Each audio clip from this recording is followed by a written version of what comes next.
নমস্কার বন্ধুরা, প্রিয়াস কিচেনে আপনাদের সকলকে স্বাগত। আজ আমি আপনাদের দই পটলের রেসিপিটি রান্না করে দেখাবো। তাহলে চলুন রান্নাটি শুরু করা যাক। প্রথমে একটি কড়াইকে ভালোভাবে গরম করে নিয়ে সর্ষের তেল দিয়ে দিচ্ছি 3 টেবিল স্পুন মতো। তেল ভালোভাবে গরম হয়ে গেলে দিয়ে দিচ্ছি 250 গ্রাম পটল। পটলের খোসা মাঝখানে কিছুটা অংশ করে ছাড়িয়ে নিয়েছি এবং এভাবে চিড়ে নিয়েছি। পটলগুলো আমি সামান্য নুন আর হলুদ মাখিয়ে রেখেছিলাম। এখন পটলগুলো ভালোভাবে ভেজে নেব।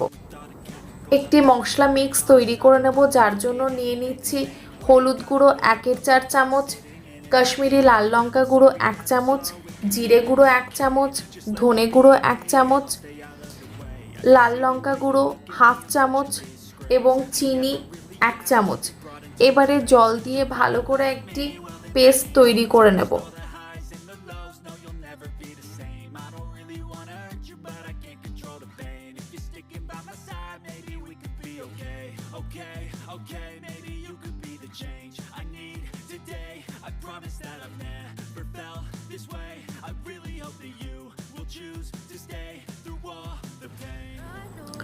দেখুন পটলগুলো ভালোভাবে ভাজা হয়ে গেছে। এবার পটলগুলো অন্য একটি পাত্রে তুলে রাখবো।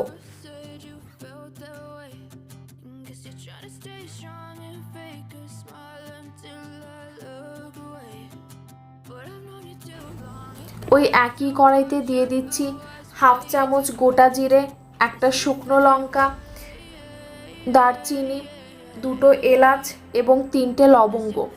15 থেকে 20 সেকেন্ড ভালো করে নাড়াচাড়া করে নিয়ে দিয়ে দেব 2টো ছোট সাইজের পেঁয়াজের পেস্ট, যেটা 2 থেকে 3 মিনিট মিডিয়াম টু হাই ফ্লেমে ভালোভাবে ভেজে নেব।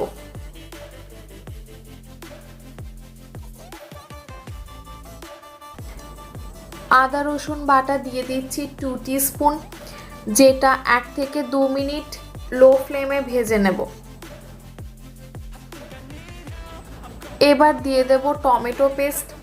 একটা ছোট সাইজের টমেটোকে পেস্ট করে নিয়েছি। 1 থেকে 2 মিনিটের জন্য মিডিয়াম ফ্লেমে রান্না করে নেব। দিয়ে দিলাম স্বাদ মতো লবণ।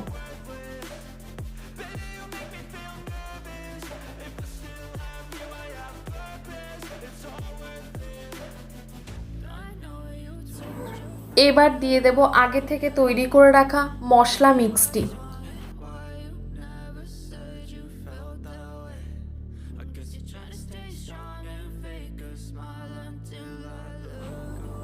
ভালো মতো মিশিয়ে নিতে হবে।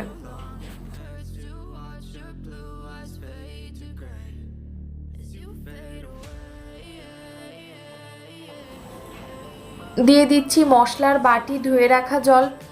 আপনারা অবশ্যই গরম জল ব্যবহার করবেন। গরম জল ব্যবহার করলে রান্নার স্বাদ আরও দ্বিগুণ বেড়ে যাবে। এবার ঢাকা দিয়ে রান্না করব তেল সেপারেট হওয়া অবধি।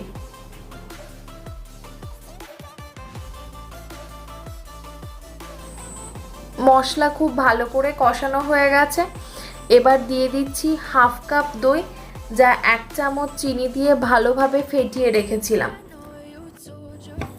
এই সময় গ্যাসের ফ্লেমটিকে লোতে রেখে কন্টিনিউ নাড়াতে হবে, যাতে দই ফেটে না যায়।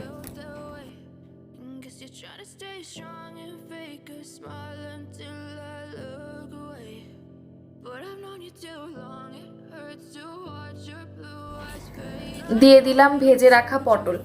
আবারও রান্না করব 3 থেকে 4 মিনিটের জন্য ঢাকা দিয়ে লো ফ্লেমে।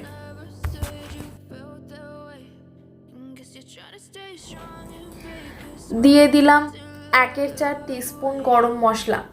ভালোভাবে মিশিয়ে নিয়ে 2 মিনিট ঢাকা দিয়ে রেখে রান্না করুন।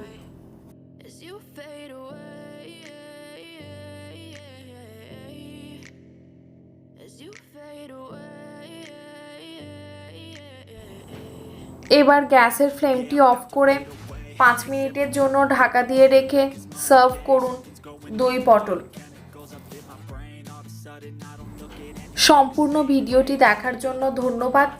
ভিডিওটি কেমন লাগলো অবশ্যই কমেন্ট সেকশনে জানাবেন। ভিডিওটি ভালো লাগলে লাইক, কমেন্ট এবং শেয়ার করবেন।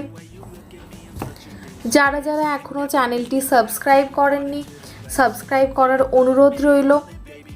আবারও দেখা হচ্ছে পরের ভিডিওতে। ভালো থাকবেন, ধন্যবাদ।